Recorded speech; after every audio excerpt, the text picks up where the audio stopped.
Okay, hi everybody. I am Anna Brown. I'm the events and marketing manager at Katie Budget Books.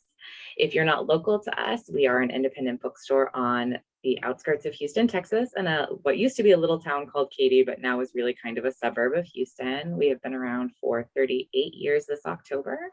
I have not been around the store that long, but I'm coming up on 12 years. And this is Munch Cookbook Club. And this was kind of my pet project. It was actually conceived of before we had to shut down for the pandemic. We were planning on launching in May of 2020, and that got a little weird. The original plan was to do kind of a potluck club based on a single feature title every month. So that got put on hold when we had to shut down, and we had to modify our plans for that, which has actually turned out way cooler than our original plan. So now we get to do these monthly virtual demos with the actual cookbook authors to walk us through some of their recipes. So this month, my book. Oh no, virtual backgrounds are weird. Baked to perfection. And we are so pleased to have Katarina Cermelj here with us. I did it wrong, even after verifying with you twice. Katarina Cermelj here. She is undertaking a PhD in organic chemistry from Oxford. After cutting out gluten from her diet, she used her scientific background to experiment with gluten-free baking, and in 2016 set up her hugely popular baking blog, The Loopy Whisk, sharing her sumptuous allergy-friendly recipes. Baked to Perfection is her first cookbook, and today she's going to be demoing her tahini cookies with us. So Katarina, thank you so much for joining us, and I'm going to hand it over to you. Okay, brilliant. Well, thank you for that lovely introduction, and thank you for having me. So as Anna mentioned, I'll be showing you how to make my tahini cookies, and I actually made a batch earlier, and they've been smelling absolutely amazing, but I've been keeping away so I can actually show you. Otherwise, they've all been gone because these are some of my all-time favorite cookies. And they're actually really easy to make. So in addition to being gluten-free, they're also vegan. And I mean, they come together in no time, less than half an hour, and they use only kind of pantry staple ingredients. So it's a really easy recipe. So we start with lots and lots of tahini. So tahini is the sesame paste that I'm sure everybody's familiar with.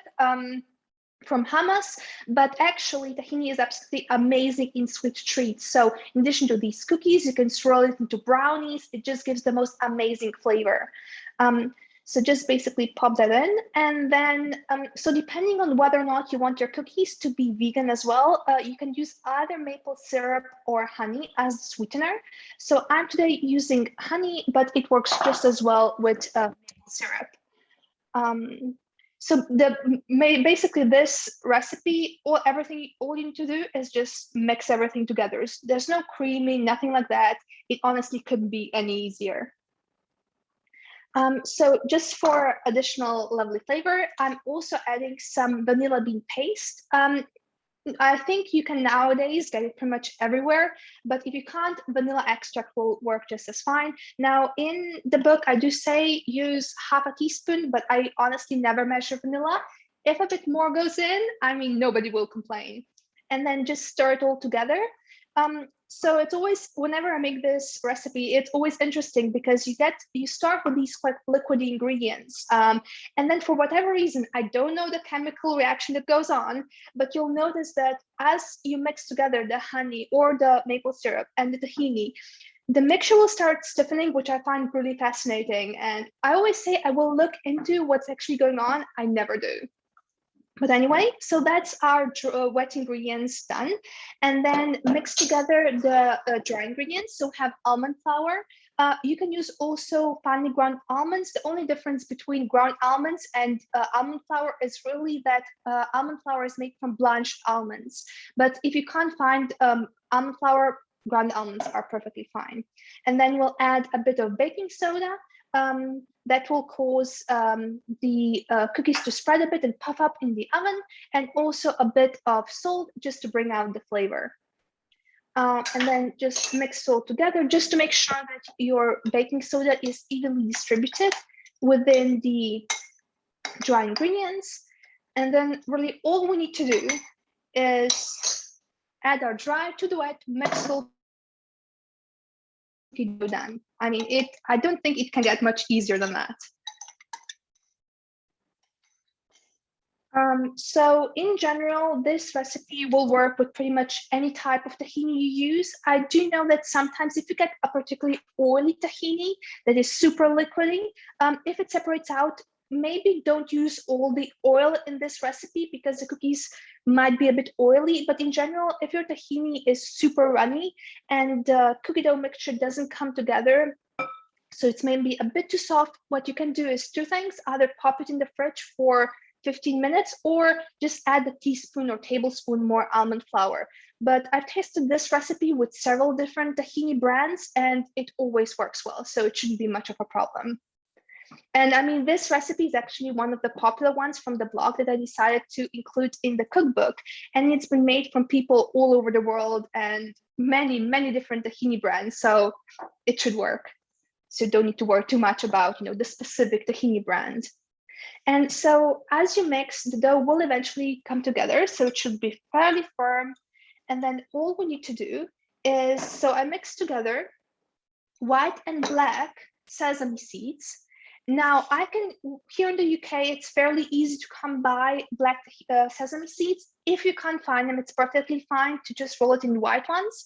But I just like the contrast between the black and the white ones. I mean, so I made two types of cookies. So you can see here, this one is just rolled in the white ones. This one's in black and white. They're both perfectly lovely. There's not much of a difference in flavor. There's maybe a subtle difference, but they're both delicious and they both look lovely. I usually measure out the amount of cookie dough per one cookie just with a tablespoon. So take 1 tablespoon of the cookie dough and just roll it up in a bowl, and then just roll it in the mixture of the black and white sesame seeds. And then just pop it on a lined baking sheet. So depending on how large you make your cookies and how big your baking sheet is, you should be able to fit either all the cookies on one baking sheet, or maybe you will have to separate it out onto 2 baking sheets. And just then bake just 1 baking sheet at a time, basically. I don't like baking 2 sheets at a time simply because the cookies will bake differently depending on whether they're on the top or bottom shelf. But yeah, that's basically all you need to do. And then the last step is, I'll show it up here. So just take I'm using a 1/3 of a cup measuring cup and just press down on your cookies until they're about maybe 1/2 inch, a bit under 1/2 inch thick, so about 7 to 8 millimeters. And that's really all you need to do. So if people have any questions, I will now be basically spending the next 5 minutes rolling these cookies. So if you have any questions, I won't have much more to explain about this recipe apart from the baking step, because I don't think you could get much easier than this. It's a recipe that's super quick and easy to do, and the results are absolutely delicious.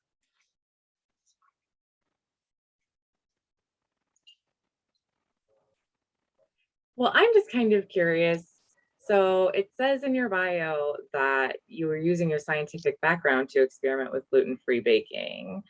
So you came at it from the chemistry perspective? Yes, so a lot of my recipe development rather than just looking at the ingredients, I like to look at their ratios. I like to use Excel tables, so everything is very much number-based. And I think so the main way in which science has really helped me to develop my recipes is just through an understanding of how the ingredients interact and what they bring to the recipe. Thinking about, let's say, the tahini as a source of fiber that keeps everything together, a source of fat. So really thinking about the ingredients in terms of their properties and how they then interact in the recipe. Because I know that many people consider baking to be very creative, which of course it is, but I think having an understanding of how the recipes work, understanding why certain ingredients are important, certain steps are important in the recipe, that's what will make your recipes work with pretty much every time. So you won't have to guess or wonder or rely just on luck. You actually understand what you're doing. So I think it's really important to understand what's going on, both in and out of the oven. Yes, I am a much better cook than I am a baker because baking is kind of scientific. Like you have to have the right proportions of things to make it work. And so if I mess up anything, then it's all messed up. That's much more complicated. So how did the Loopy Whisk come about? Why did you decide to start blogging? I was always very passionate about baking just in general because my mom is an amazing baker. So I was always surrounded by food and baking. And then there was this long stretch of time between my undergraduate studies and a PhD where I basically had nothing to do. And around that time, I actually started experimenting with gluten-free and dairy-free cooking and baking because of some health problems. And I wasn't very happy with the quality of the recipes for gluten-free and dairy-free diets that I could find online. So I just started experimenting. I mean, the initial recipes that I made were disasters. I mean, cookies that would crumble away to nothing, pastry that was really tough. My initial gluten-free bread experiments were basically just bricks. It was awful. But then, over time, I started understanding how the ingredients behave. And I started, my bake started getting more delicious. And I started sharing my baking eventually with my research group, so doing my PhD, and everybody was like, I can't believe this is vegan or gluten-free. It didn't taste like that, or at least it didn't conform to their expectations, because everybody thinks gluten-free means it tastes like cardboard, and it turns out it doesn't, not at all. So I just decided to start, sharing my recipes in a blog, because I always loved following other bloggers, food bloggers. So I said, why not me as well? And it just basically went from there. And then how did the jump from that to a cookbook happen? Really randomly. Because so I never planned to actually write a cookbook. I mean, obviously it was a daydream, an occasional daydream. But so during the time that the cookbook actually started happening, I was already working on finishing my PhD, writing up my thesis. So, but writing a cookbook, not exactly in my plans. But then I got a random email from who eventually became my agent, with just the subject line of the email reading, the Loopy Whisk cookbook. I mean, I thought it was a spam. I almost deleted that email. I mean, thank God I didn't. But yeah, obviously got me thinking. And basically I thought, why not? It might be one in a lifetime opportunity. And I always loved writing. So that's how that actually happened. And I immediately knew I wanted to write a gluten-free cookbook that is based in science, because it's two things I'm hugely passionate about.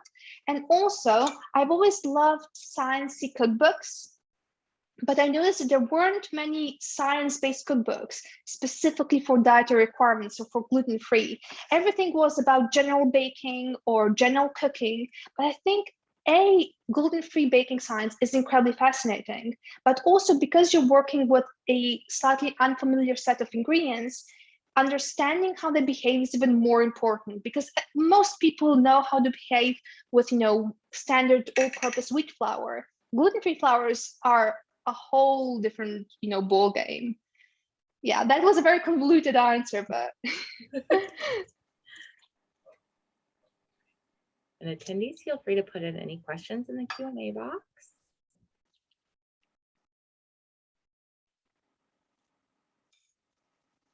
But yeah, I mean, I'm sure you can see that this part is, I think it's the most fun part. And also, if people have kids or just want a fun afternoon activity, making these cookies. I mean, rolling in anything, in chocolate and cocoa powder is always fun. But I don't know, these sesame seeds are just the cutest.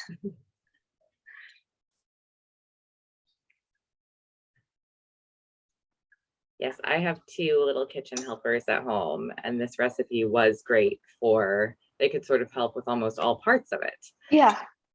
But then the rolling in particular, the littlest kitchen helper is only just turned 2, so he was not so good at the rolling things. We ended up with a lot of very smushed.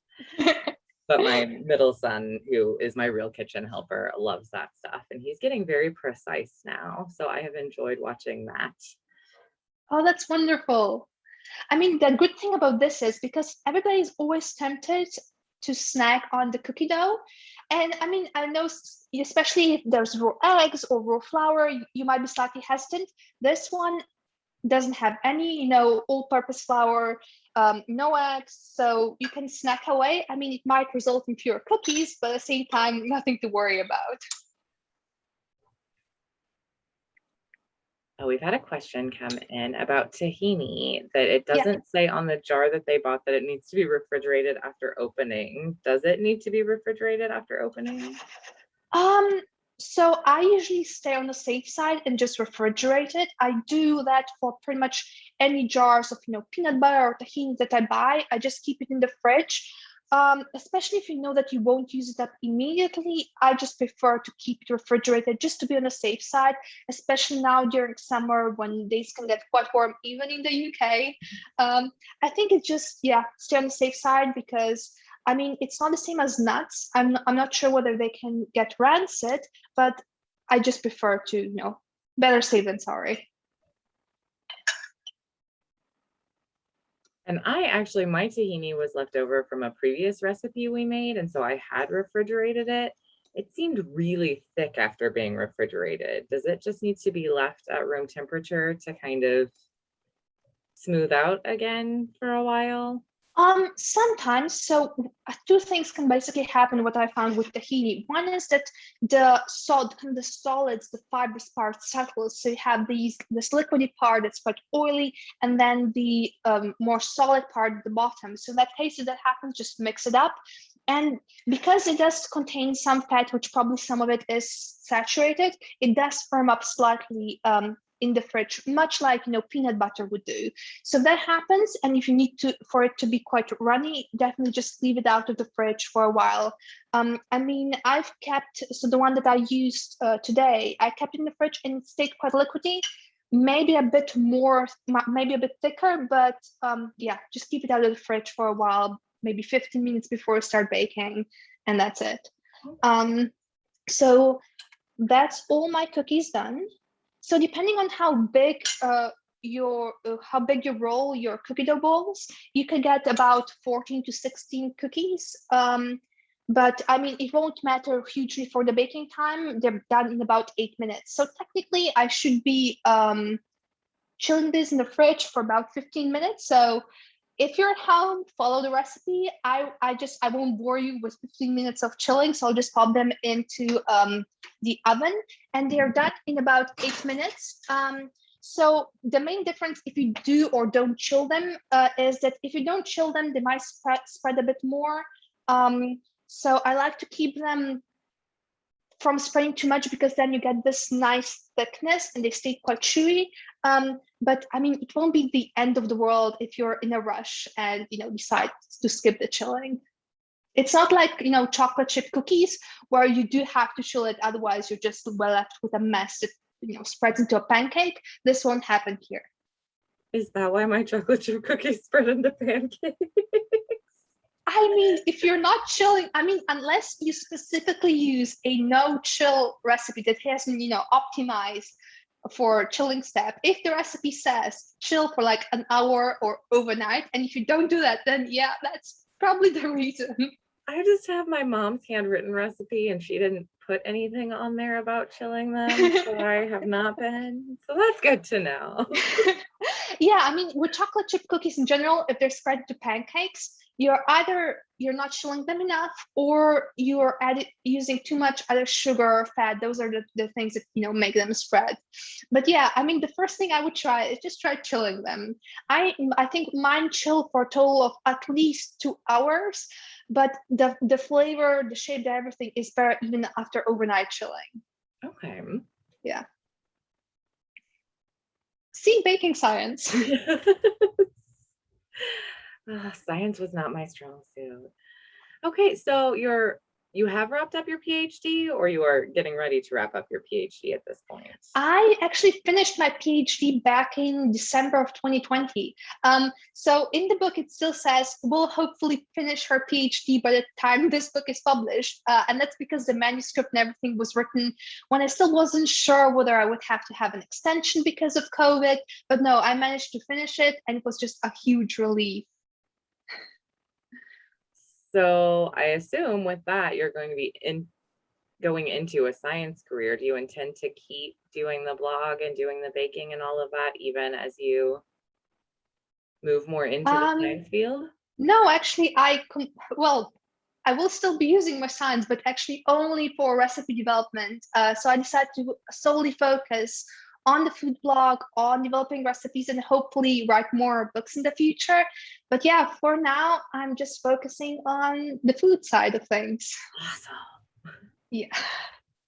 We had to go gluten-free in my house for a while. My son had some issues and they thought that that might help. It didn't, as it turned out for him. It was something unrelated. It wasn't what they originally thought, but I was trying to do gluten-free sweets for him for a while, and it was very complicated. So I love both having this book and knowing that there may be more coming in the future, because it is, the recipes you just find online, we're kind of cardboardy. I'm not gonna lie.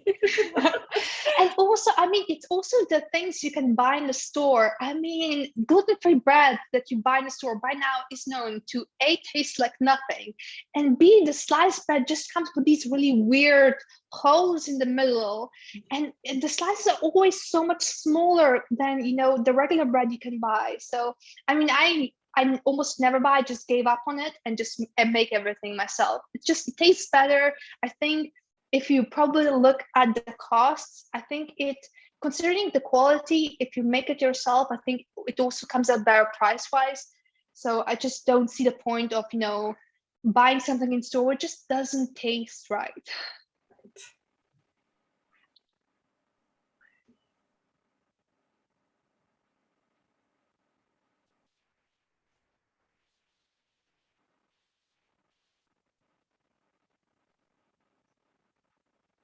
All right, well, still no questions from attendees so far. Do you have any other favorite recipes from the book, just so like we know what maybe we should try next? That's always a tricky question because it's like I love all of them, but I guess most people will be excited about the bread chapter because gluten-free bread is something that may seem impossible to many. So just from that chapter, I love the bagels, the pizza is amazing.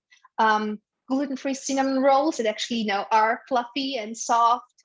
And also the chocolate chip cookies. I mean, you can't go wrong. From the cakes, though, I have to say my favorite is definitely the milk chocolate and hazelnut layer cake because it tastes like Nutella, but so much better because it's in cake form and it's just amazing. Not too sweet, but the flavors are just incredible. Well, that's what I'm gonna try next because hazelnut is my weak spot. I'm not gonna lie to you. Especially with chocolate. I mean, it's just a match made in heaven.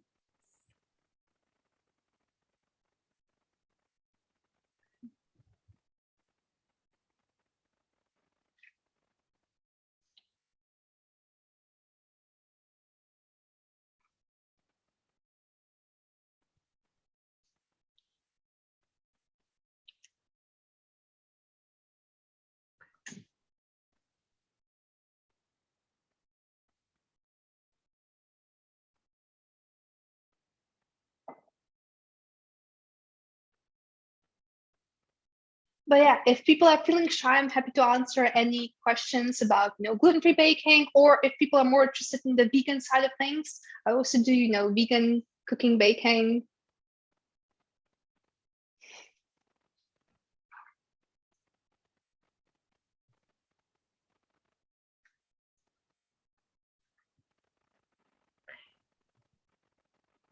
Well, just in case any of our attendees haven't gone through their copy of the book yet, is there anything in there does it say on each recipe if they're vegan or gluten-free or both, or what?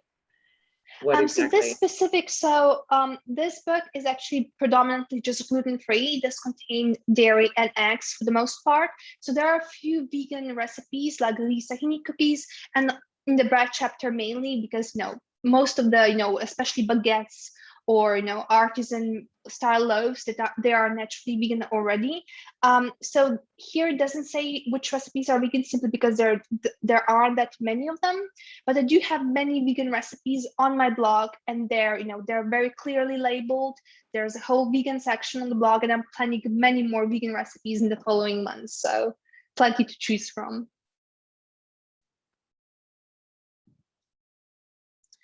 Plus, this book also does contain dairy, so I decided not to make it dairy-free as well. But so from what my other readers have tried, the recipes are very easy to adapt to dairy-free just by using a dairy-free butter alternative, almond milk or another dairy-free milk, dairy-free cream, because nowadays there are so many dairy-free alternatives available that most of the recipes are quite easy to adapt. Maybe the trickiest ones might be something like puff pastry, where you need to keep your butter or dairy-free butter alternative chilled. But so long as you keep your dough nicely cool, chill it in the fridge whenever it gets a bit soft, even that should work fine with dairy-free ingredients. Yes, it is nice that there just are in general a lot more options available. And I know that varies a lot by area, but for when you have to cook for allergies, Yeah. where we are, at least, we have a lot of the specialty grocery stores. So Oh, it's that's easy to good. find the alternative flours and alternative milks and all of those things, Yeah. which has Yeah, been I think really cool. Yeah, I think it improved a lot in the recent years.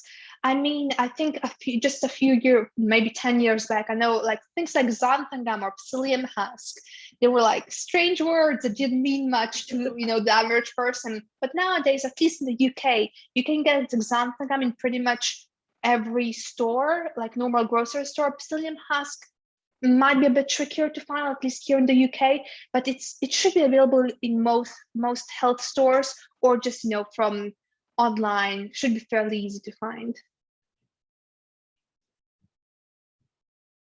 And so like the dairy-free milk alternatives, chemically there isn't an issue with that, since they're not, they're not the same thing as regular milk, since they're made No. from. So let me just pop these out. So let me just show first these cookies. So they will come out of the oven slightly puffed up, but as they cool, they will settle down and become more flat. So usually just cool them on the baking sheet, either until they're completely cool, or if you need to reuse the baking sheet, just keep them on there for about 5 to 10 minutes because they are fairly soft as they come out of the oven. And yeah, then you can, if you have another batch or need to reuse the baking sheet, you can go on. So you were saying about dairy-free milks, right? Yes. So in general, most dairy-free milks, with the exception of coconut milk, are mainly water with a few percentage of oat, soy, almond added. So in those cases, that's mostly like adding slightly creamy water with maybe a slight flavor of almonds or oat. So in those cases, what you can expect is your bakes might not brown as much, simply because part of the browning comes from the presence of protein and milk solids from the milk. But otherwise, it should work okay. So your bakes might be slightly paler. What I don't recommend is using coconut milk, because you would be adding a lot of extra fat, especially if you're using the thick one. So just try to not, use coconut milk as a replacement for regular cow's milk. But otherwise, it should work fine in most cases. Okay. All right. Well, unless there's any last minute questions from attendees. Thank you so much, Katarina, for joining us. This was a pleasure. Thank you for having me. One of the things I've really enjoyed is that we can do things with authors from overseas during Zoom events, which we probably wouldn't have been able to get you into the store under ordinary circumstances. So we are so excited that we got to host you. Yeah, this is brilliant. especially, I mean, there is a bit of a time difference, but I mean, not a huge problem. It's lovely, you know, to be able to talk to people across the world and show them how to make tahini cookies or anything else, just, you know, by the wonders of technology. Thank you so much. And Katarina she has her blog, the Loopy Whisk, and she's also on Instagram and is it Facebook? Twitter, Facebook. I mean, you everywhere. can find me pretty much everywhere. And the cookbook is amazing, and thank you all so much for buying it. But there's a lot more recipes available, and she has some beautiful food photography on her Instagram in particular. Thank you. So thank you again, Katarina. Thank you, attendees. Everybody have a great day. Thank you. Bye-bye.